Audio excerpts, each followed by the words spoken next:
Assalamualaikum warahmatullahi wabarakatuh.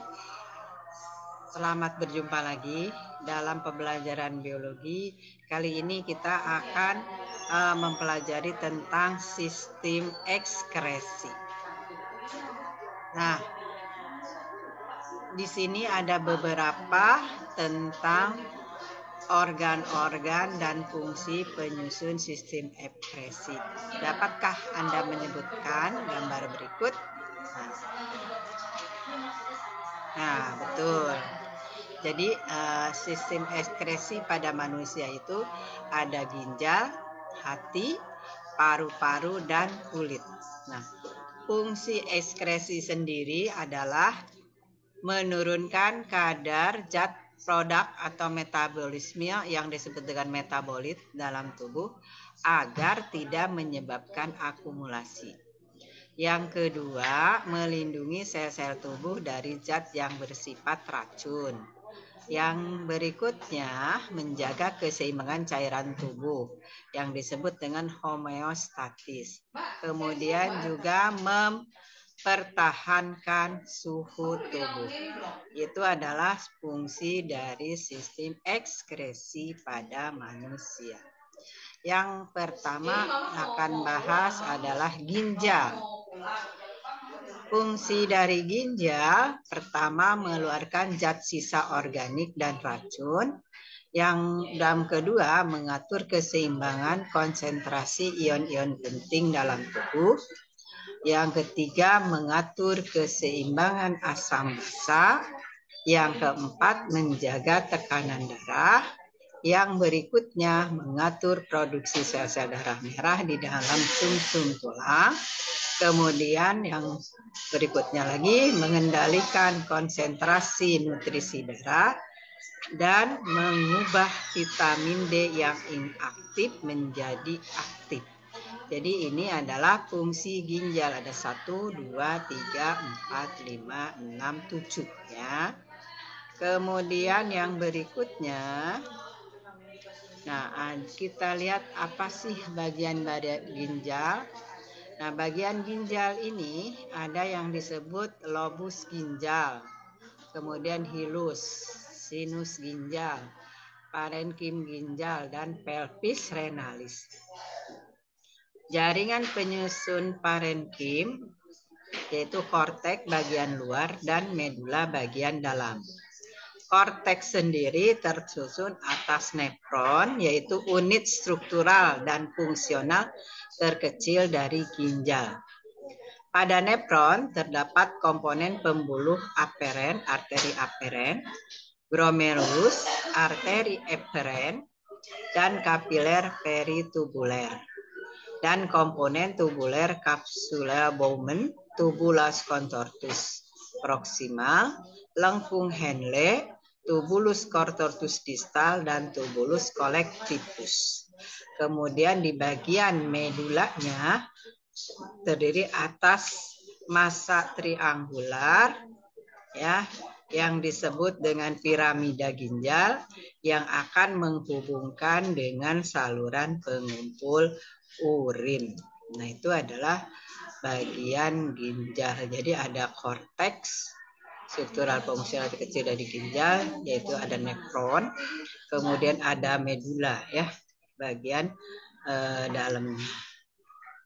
Nah, kita lihat, nah inilah bagian-bagian dari struktur ginjal tadi ya.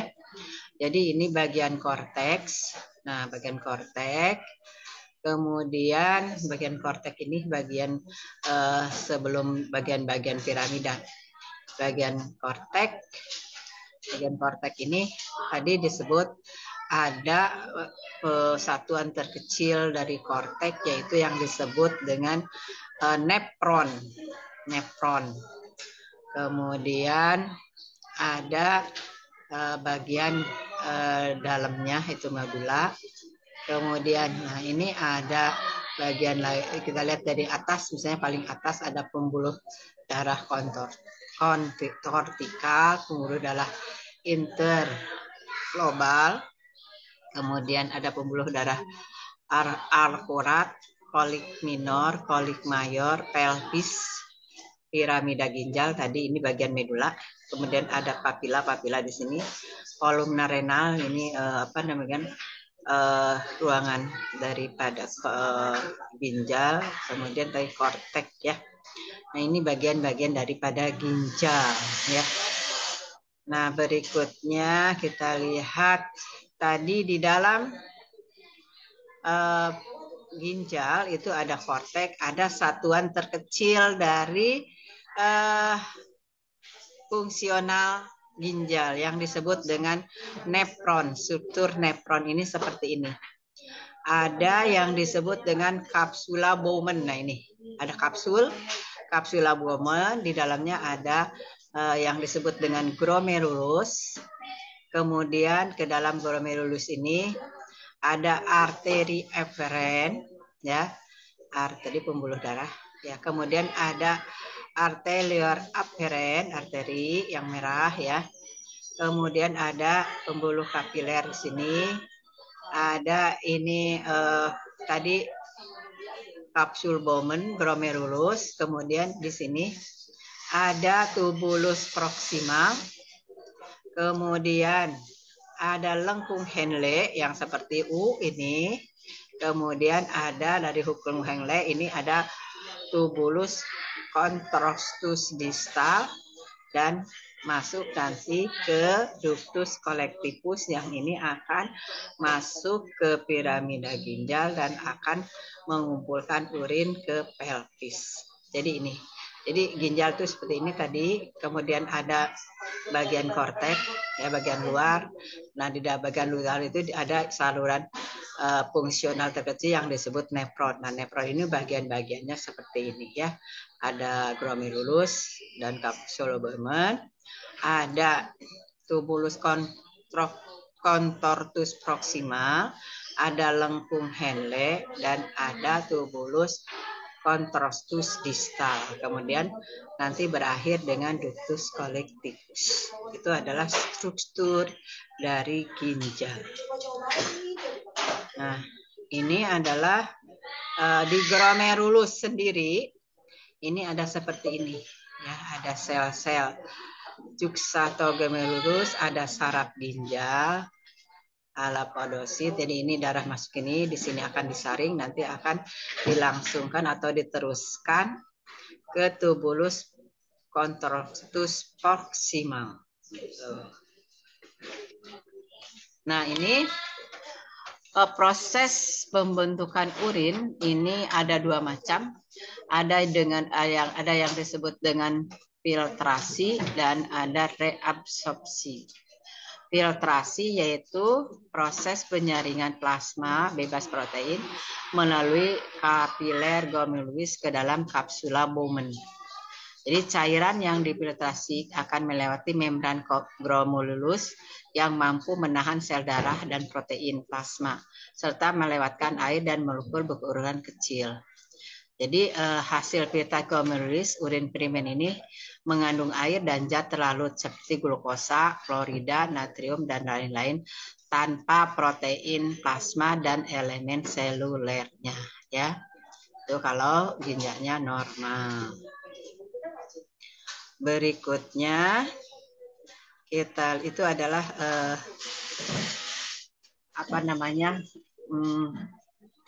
Tadi bagian filtrasi. Yang kedua ada proses yang disebut dengan reabsorpsi atau penyerapan kembali, yaitu proses penyerapan kembali zat yang dibutuhkan oleh tubuh terjadi di tubulus contrastus proximal, lengkung Henle, tubulus contrastus distal dan tubulus collectivus.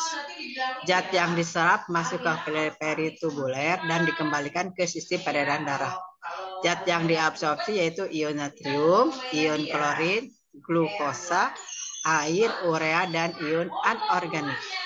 Hasil reabsorpsi disebut dengan urin sekunder.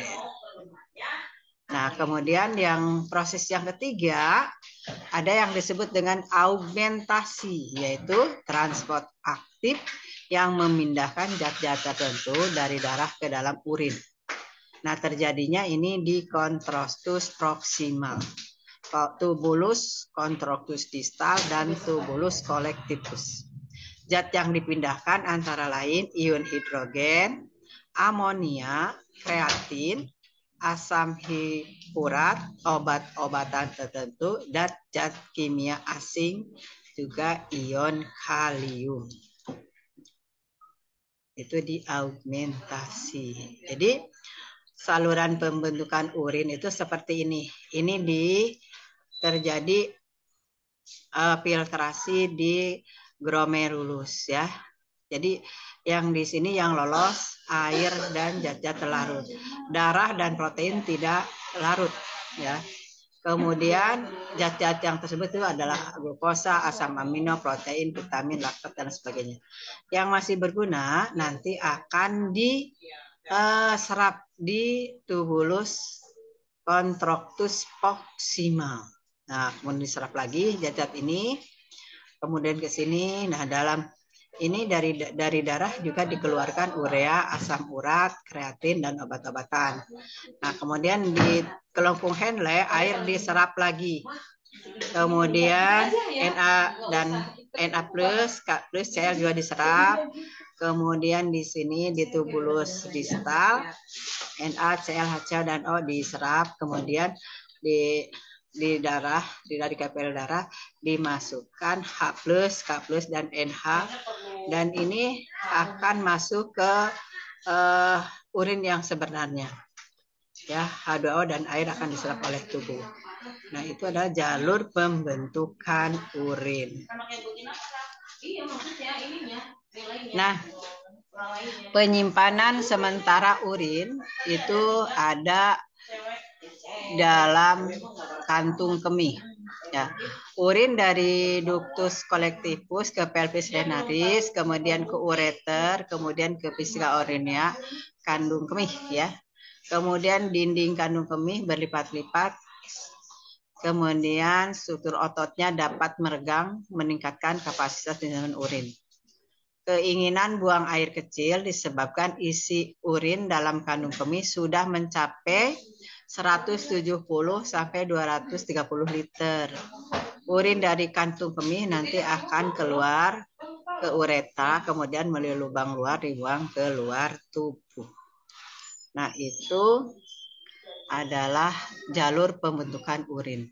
Sekarang apa saja sih faktor-faktor yang mempengaruhi proses pembentukan urin? Faktor internal yaitu adanya hormon ADH, antidiuretik hormon. Ini mengontrol pengeluaran urin. Yang kedua, hormon insulin, menurunkan kadar gula darah. Yang ketiga, sistem renin, angiostensin, dan aldosteron. Nah, faktor eksternal, suhu lingkungan. Jadi biasanya kalau suhu lingkungan dingin, kita lebih sering mengeluarkan kelebihan air itu melalui urin. Kebalikannya dengan kalau suhu panas, kita mengeluarkan kelebihan air melalui keringat. Kemudian jumlah air yang diminum. Kemudian juga alkohol dapat menghambat pembentukan ADH.